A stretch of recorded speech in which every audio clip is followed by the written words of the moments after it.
As Northern Regional Dementia Behavioural Support and Advisory Coordinator, very long name. Sue has, she's a very long business name. Sue has huge experience in working with people who have dementia, and today will share with us her insights into things we need to remember when dealing with people with dementia. But don't forget, I could be in pain. Our next speaker is Sue Thomson.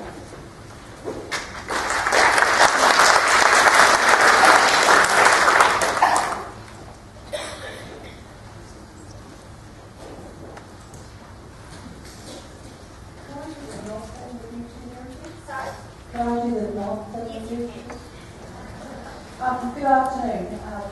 I'm Sue Thomson, and I'm here to talk about not forgetting that people might be in pain. About 15 years ago, I was admitted to hospital during the night, and I was going to have major surgery.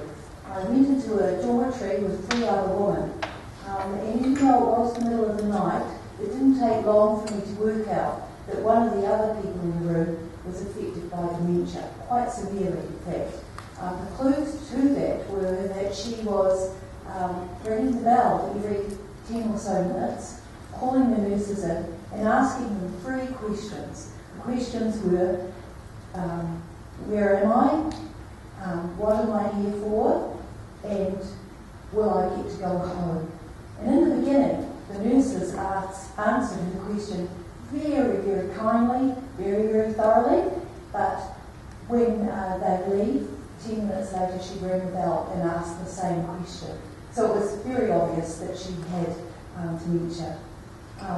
In the morning, we all had the same surgery, and when we came to, we discovered we were all attached to what was called a brawn pump in those days. It was a little machine that you as a patient were tricked into thinking you had control over your pain relief. But in actual fact, you didn't. The doctors prescribed a certain amount of medication. You couldn't actually give yourself more than you were prescribed, and you could push quite regularly, but you wouldn't get a huge dose at one time. The other thing that brawn pumps did was somewhere there was a record of how many times you pushed it. So during the day and over the evening, every once in a while, this lady, who we'll call Emily, would wake up and groan, and one of us would yell out, "Push the button!"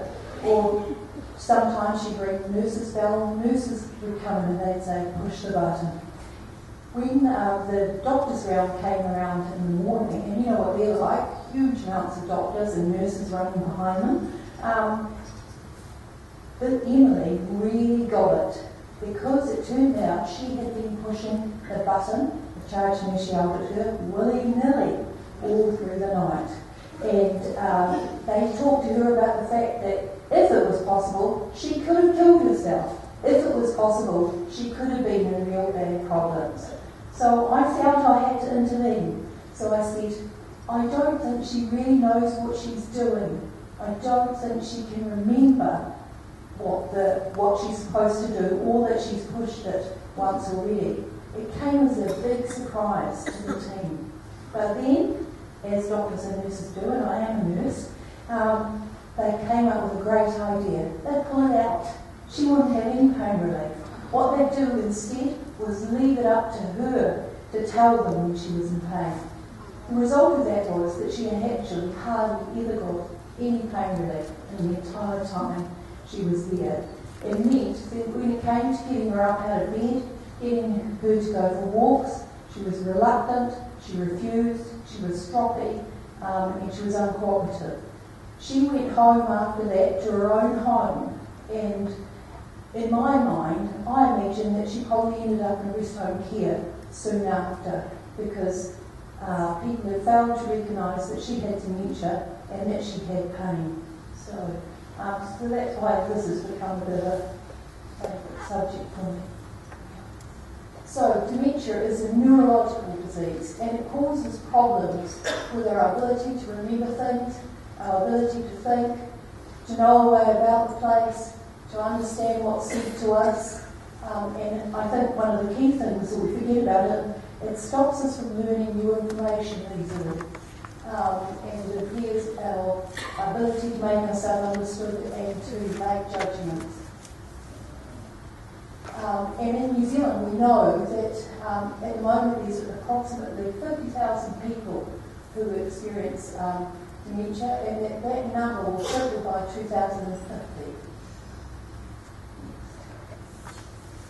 Pain. This is the sort of standard definition of pain. It's an unpleasant sensory and emotional experience associated with actual or potential tissue damage, or described in terms of such damage.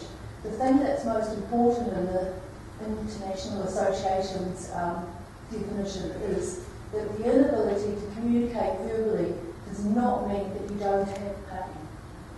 And I think that's something that we forget. Yeah. It's around about this point that I have to apologise. Last year I had what was a small head injury. The consequences of that have been much, much bigger. I can't remember as well, and I can't speak as well as I used to. So I have to refer to notes. I apologise for that. And I also I can't talk off the top of my head as well, so I need science to help me treat things. So sorry about that. But these are some quite interesting studies. What I wanted to look at was whether having dementia made you feel pain differently or made you recognise pain differently. People have done some really awful things as experiments, even up until quite recently. So Porter et al. In 1996 got two groups of people. One group had no dementia and the other group had dementia. And what they wanted to do was to see if they felt pain the same. So they decided that what they'd look at was how pained people were when they had blood taken. So they did things like record their blood pressure, record their pulse, and they also videoed them to see how they grimaced or whatever. They also got them to report whether they felt pain, etc.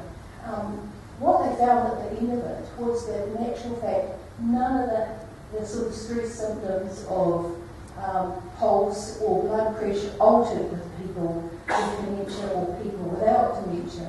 But the people with dementia apparently grimaced a lot more. To me, it's a student's research project. You know, if you don't know what's happening to you, you're not going to get anxious. But when someone sticks a needle into you, you are. So, you know, it's quite weird. The employee et al. A few years later, or actually quite a few years later, did another study where they actually pinched people that were without dementia and pinched people that had dementia. And while they were doing that, they had them connected up to EEG machines, which record the electrical activity in the brain, and on MRIs. The good thing about it, despite all the pinching, they discovered that people with dementia feel pain just as well as people without it. So, I mean, how do you measure how hard to pinch someone? So, you know, it's really interesting stuff. We know that in the US and Canada, 25 to 50% of older people experience pain.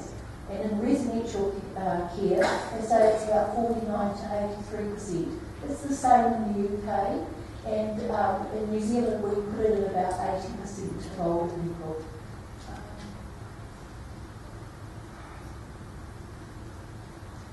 And in the CARP study, they say that they feel that older people experience more pain than younger people because all their systems are slowly not working as well and deteriorating.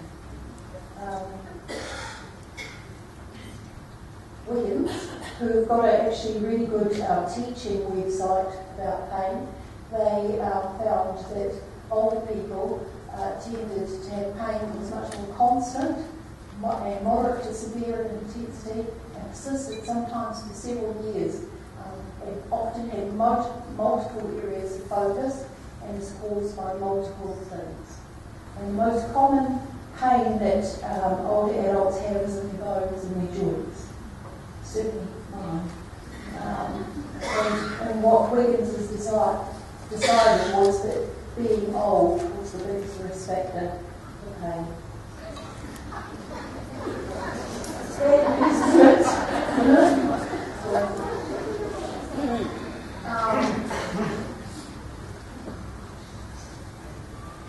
These people, Hirsch and Belska, decided that people with dementia may become agitated or aggressive, and that their pain was often untreated or undertreated, and that made them even more likely to be aggressive.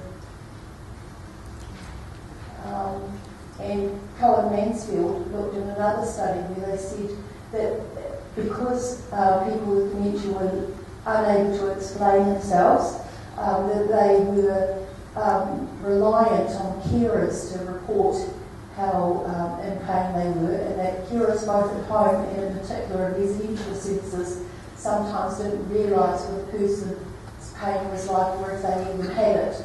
And a study that was done of rest home staff found that the staff thought that less than half of the residents had pain, but in actual fact it's more likely to be 80%. So lots of pain gets missed.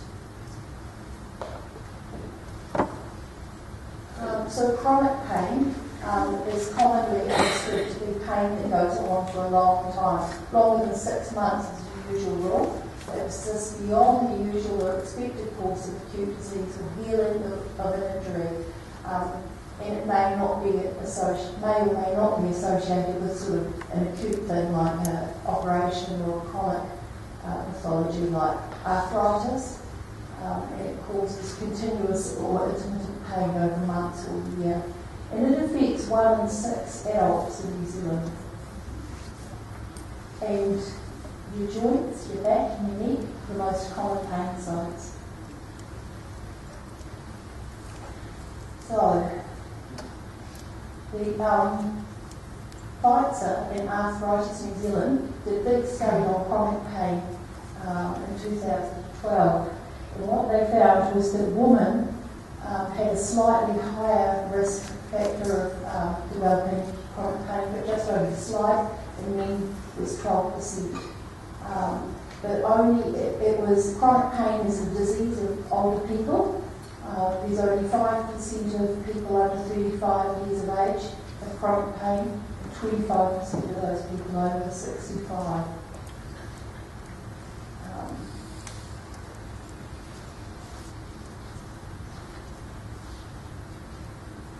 Then another guy named Dominic looked at chronic pain specifically in New Zealand, actually before Pfizer and arthritis, and he said the problem existed between 10 to 30% of people internationally, and that interestingly enough, your age, yes, I expect that, affected your chances of having chronic pain, but also your socioeconomic status. If you're poor, you get it, and if you live by yourself, you get it as well. And if you're not in work or not looking for work, you're more likely to have it as well, which is really interesting, I think. The chronic pain study also found that people had from 0 to 9 spots of pain in their bodies, and that there was a preponderance of women reporting chronic pain in older age groups, and women were more likely than men to report multiple pain sites. This is completely different to Australia, whereas men. Why is that? I wonder. And Dominic's study was a big, huge study. They looked at 12,500 people, and 2/3 of the people over 75 had more than one pain site. And in the old population, 72% of them had chronic pain.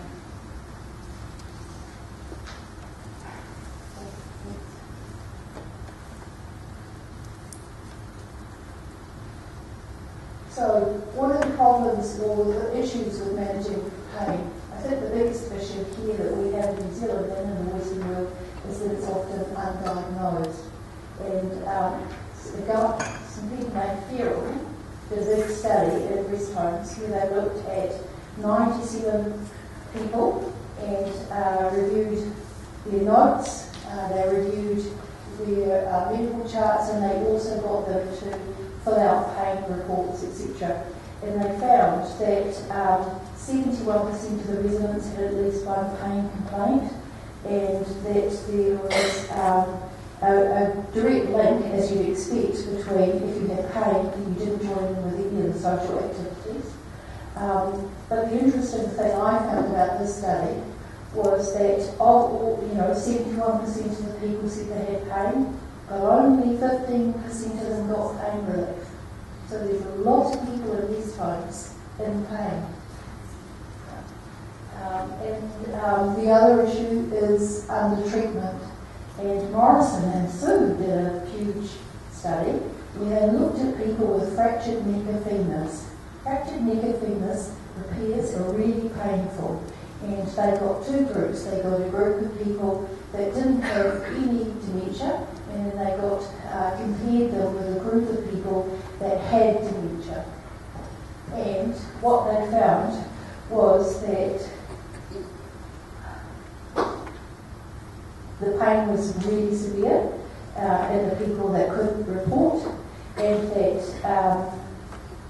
of those people that could report, half of them said that they didn't get enough pain relief. And of the people that had dementia,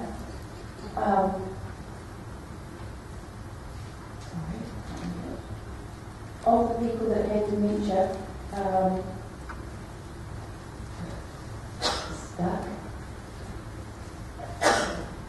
of the people that had dementia, hardly any of them got any relief. Oh, that's it. Only a third of them got the same amount of pain relief as the people that actually were cognitively intact. I mean, and that all is going to contribute to their ability to be rehabilitated. And the other study that is really well known is by NIGARD, where they looked at the fact that if you had a diagnosis of dementia, you were less likely than everybody to be given pain relief just because it was on your file. So they looked at 125 people that were in care, and 80% of those people had dementia. And those are two groups. And anyway, what the interesting factor is, only 12% of them had any medication prescribed if, say, they suddenly needed pain relief, which is very, very bad.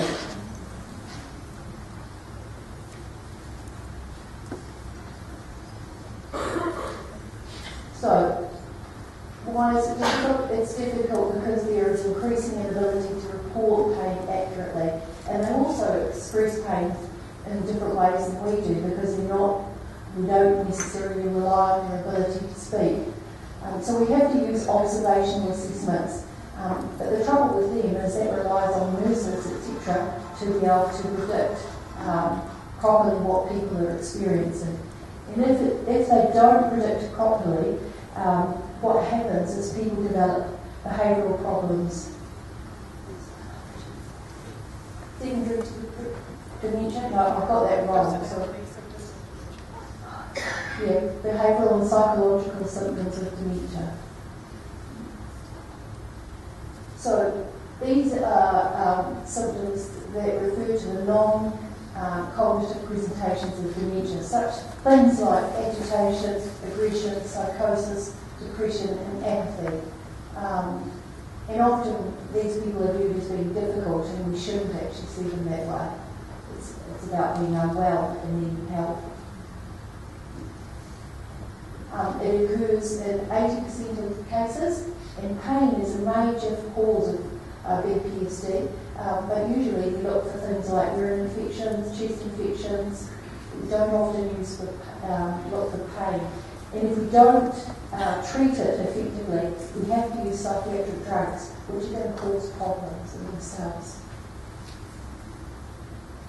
And there's kind of a whole pile list of what BPSD is. So with pain, often you see screaming, swearing, outbursts, intimidations or threats, but these are the worst possible outcomes. Hitting, scratching, spitting. I don't really want to go there.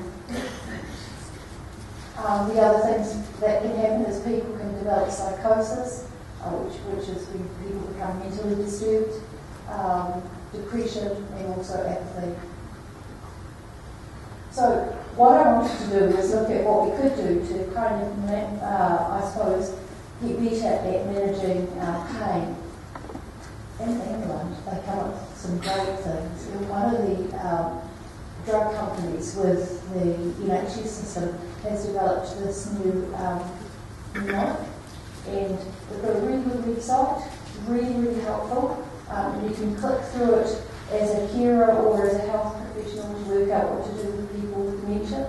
So P stands for pick up on their mood. The person may become tense or on edge and become unusually angry and possibly resistant to care. Sometimes they may push people away.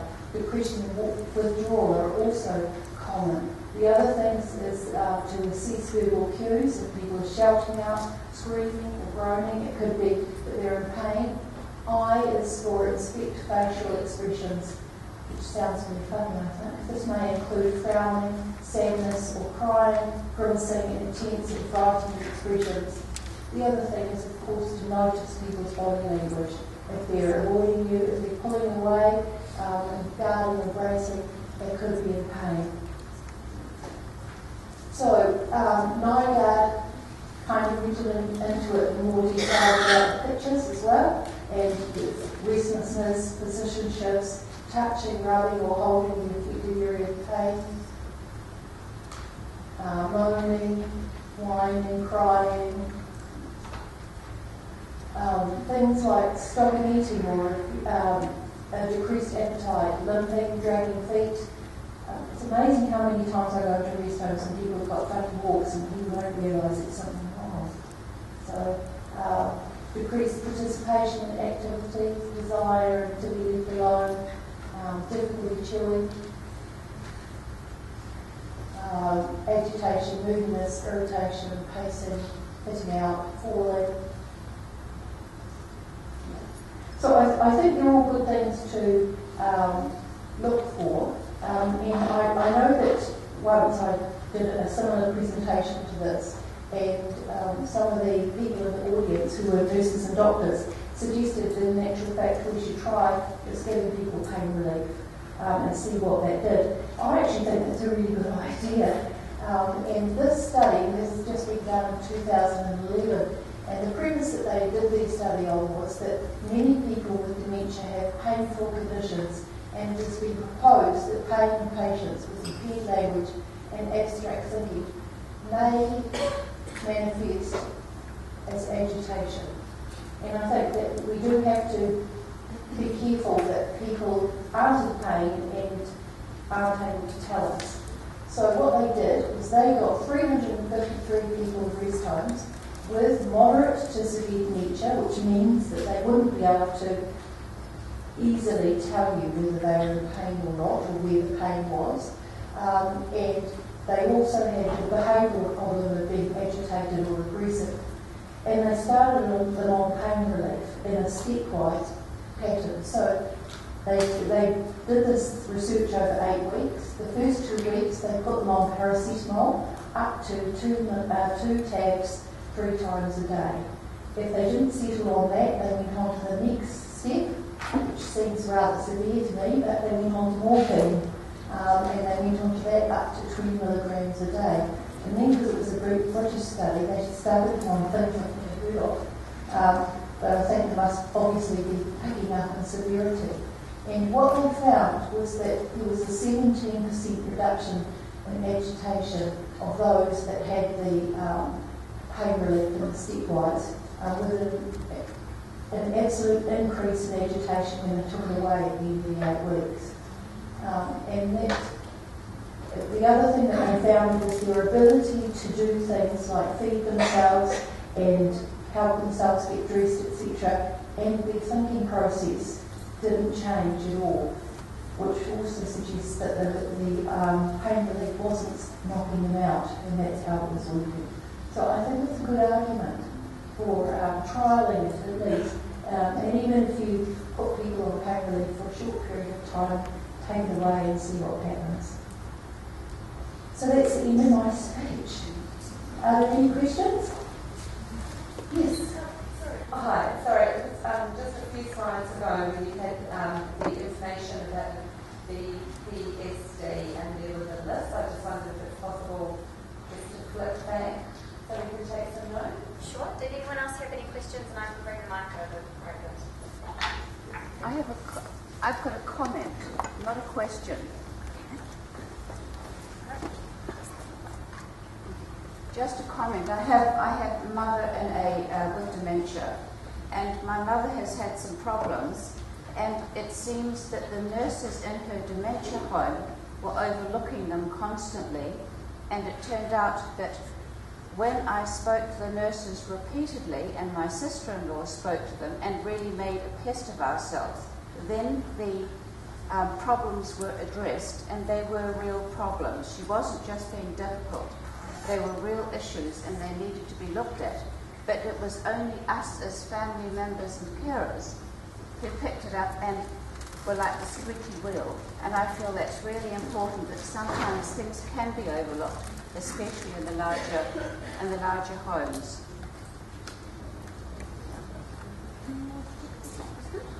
I think that's a particularly good point, and I have managed rest homes myself, and I think that one of the things that you have to keep in mind if you have family in care is that sometimes there is one caregiver to 10 people, and things are hard to do, and people are very, very busy, so you do have to be the squeaky wheel to get things changed.